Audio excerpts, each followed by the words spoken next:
donde también fue crucificado su Señor. Esta especificación de la profecía también la cumplió Francia. En la persecución con que Francia afligiese a los que profesaban el Evangelio, crucificó a Cristo en la persona de sus discípulos. Siglo tras siglo, la sangre de los santos había sido derramada. En los días de la Reforma, los discípulos de esta habían sido muertos en medio de horribles torturas. Los protestantes eran considerados como fuera de la ley, sus cabezas eran puestas a precio y se los cazaba como a bestias salvajes. Estas atrocidades no se cometieron en la Edad Media, sino en la época brillante de Luis XIV. Suscríbete a nuestro canal de YouTube. No olvides darle a la campanita para recibir una notificación para cuando subamos el próximo video.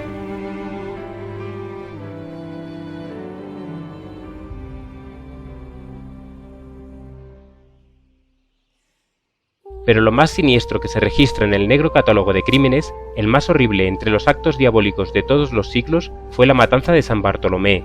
El rey de Francia, instado por los sacerdotes y prelados católicos romanos, aprobó tan espantosa obra.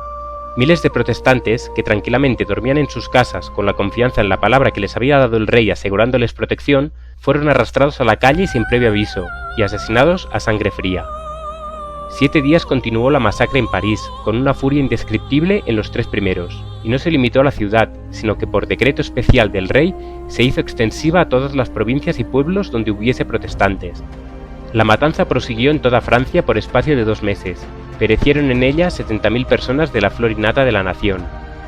Cuando las noticias de la masacre llegaron a Roma, el regocijo del clero no tuvo límites. El cardenal de Lorena premió al mensajero con 1000 coronas. El cañón de San Angelo tronó en alegres salvas. Se oyeron las campanas de todos los campanarios. Innumerables fogatas convirtieron la noche en día. Y Gregorio XIII, acompañado de los cardenales y otros dignatarios eclesiásticos, se encaminó en la larga procesión a la iglesia de San Luis, donde el cardenal de Lorena cantó el Te Deum. El Papa se acuñó una medalla para conmemorar la matanza, y aún pueden verse en el Vaticano 3 frescos de Vasari que describen la agresión contra el almirante, al rey en el concilio mientras maquina la matanza y la matanza misma.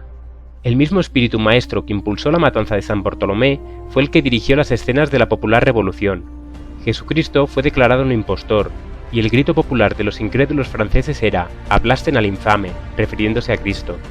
En todo esto se tributaba un homenaje supremo a Satanás, mientras tanto Cristo era crucificado. La bestia que sube del abismo les hará la guerra, los vencerá y los matará. El poder ateo que gobernó en Francia durante la Revolución y el reinado del terror emprendió una guerra contra Dios y su santa palabra. El culto de la deidad fue abolido por la Asamblea Nacional. Se recogían Biblias para quemarlas públicamente. La ley de Dios fue pisoteada. Las instituciones de la Biblia fueron abolidas. El día del descanso semanal fue desechado y en su lugar se consagraba un día cada 10 a la diversión y a la blasfemia. Quedó prohibida toda clase de culto religioso, a excepción del tributado a la libertad y a la patria. El obispo constitucional de París fue sacado en pública procesión para que manifestase que la religión que él había enseñado por tantos años era una tramoya del clero. Negó solemnemente la existencia de la deidad y se autodedicó a la causa futura de rendir homenaje a la libertad, igualdad, virtud y moral. Varios sacerdotes apóstatas imitaron el ejemplo del prelado. Los habitantes de la tierra se alegrarán de su muerte, y harán fiesta e intercambiarán regalos, porque estos 2 profetas les estaban haciendo la vida imposible. La Francia incrédula había silenciado las voces de reprensión de los 2 testigos de Dios. La palabra de verdad yacía muerta en sus calles, y los que odiaban las restricciones y los preceptos de la ley de Dios se llenaron de júbilo. Los hombres desafiaban públicamente al Rey de los cielos. Después que hubo renunciado al culto del Dios vivo, Francia cayó al poco tiempo en la idolatría degradante al rendir culto a la diosa razón, en la persona de una mujer libertina, y esto en la Asamblea Representativa de la Nación y por medio de sus máximas autoridades civiles y legislativas. El orador que introdujo el culto a la razón dijo: «Legisladores, el fanatismo ha cedido su puesto a la razón. Los franceses celebramos el único culto verdadero, el de la libertad, el de la razón. Abandonamos los ídolos inanimados para seguir a la razón». Al ser presentada la diosa ante la convención, el orador la tomó de la mano y dirigiéndose a toda la asamblea dijo: «Mortales, cesen de temblar ante los truenos impotentes de un dios que vuestros temores han creado. No reconozcan de hoy en adelante otra divinidad que la razón». La diosa, después de haber sido abrazada por el presidente, tomó asiento en una magnífica carroza que condujeron por entre el inmenso gentío hasta la catedral de Notre Dame, para reemplazar a la deidad. Poco después de esto procedieron a quemar públicamente la Biblia.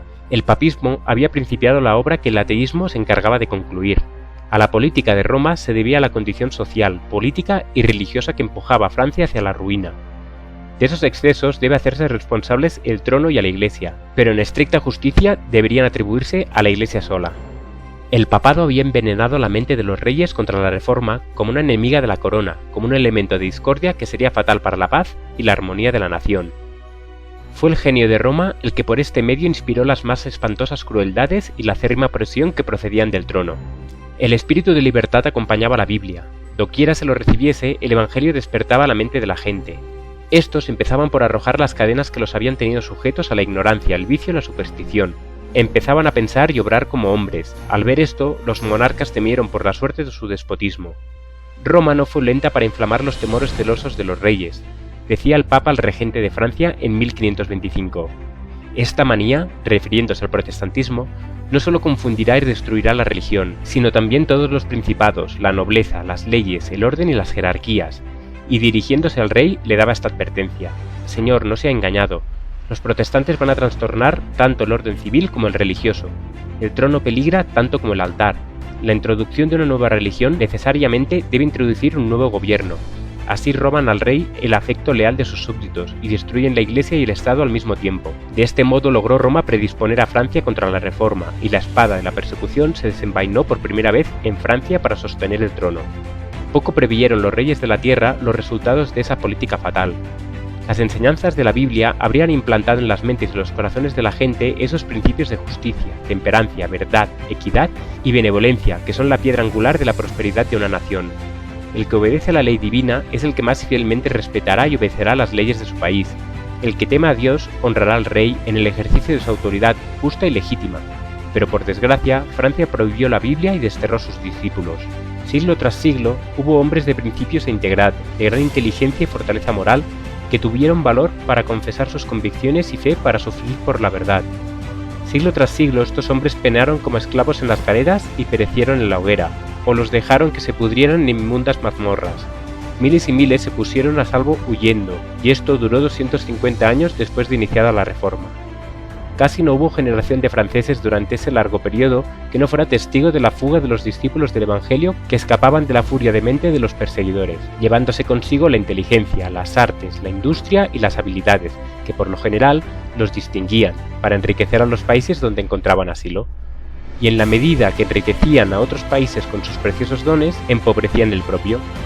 Si hubieran permanecido en Francia todos los que lo abandonaron, si durante esos 300 años la pericia industrial de los exiliados hubiese estado cultivando el suelo de su país, si durante esos 300 años sus aficionados al arte hubiesen seguido mejorando sus manufacturas, si durante esos 300 años sus genios creadores y facultades analíticas hubiesen estado enriqueciendo su literatura y cultivando su ciencia, y sus valientes peleando sus batallas, y sus justos formulando sus leyes, y la religión de la Biblia robusteciendo la inteligencia y gobernando la conciencia de la gente, qué gloria circuiría hoy a Francia.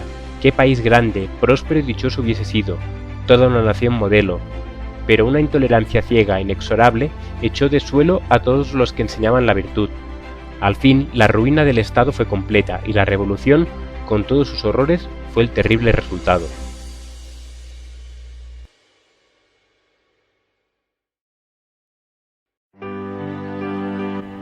Este ministerio se mantiene gracias a tus aportes. Si quieres contribuir, ve a laverdadilustrada.com o a la descripción de este vídeo.